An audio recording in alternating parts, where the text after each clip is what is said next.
fundsupermart.com. Allow me to answer this question in a little, if I may use the word, philosophical way.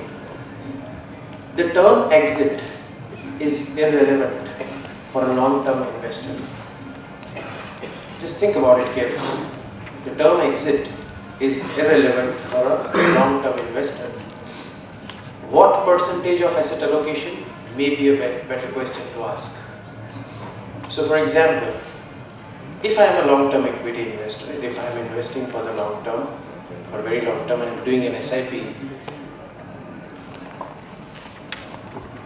I strongly believe and have learned, and of course my experienced colleagues here have reiterated it. Timing market is not a feasible approach to investing. If you are a trader, it's a different ball game. But my sense is that since most of us here are retail investors, we are investors, and therefore the term exit doesn't really matter. So you exit when you need money, as simple as that. Therefore, what you should ask about, rather than exit point, which I am not in a position to tell you because I am not in a position to time the market. I don't time the market at the time of entry, and I don't time the market at the time of exit either.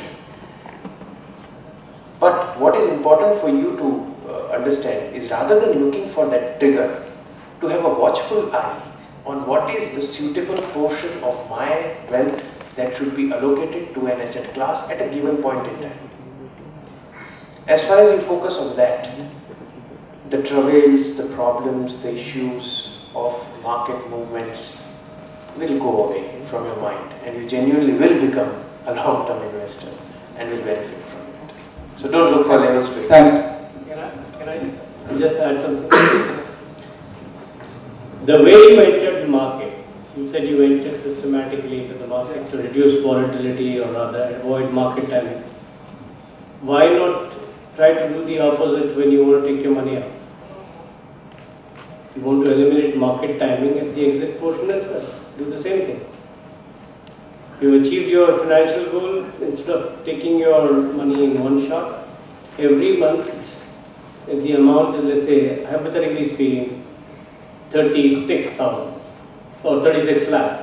Every month take out 1 lakh. Move that money from equity to liquid kind of product so that you reduce and insulate your portfolio. So if that is the way, that is a no-brainer kind of a solution without looking at anything.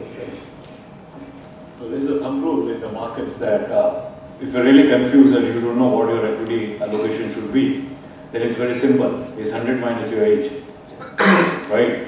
So if you're 25-year-old, your equity allocation should be 75%, right? And as you keep on, so at the age of 30, your equity allocation should come down to 70.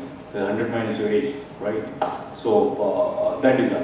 And I think the other thing which beautifully works for retail investors and it brings discipline also is the entire trading stop loss. If I can just take 1 minute to explain that. So if you enter the market with an expectation that over a 3 to 5 year kind of a perspective you make 20% returns. When you really achieve those 20% returns, you don't really exit the market, right?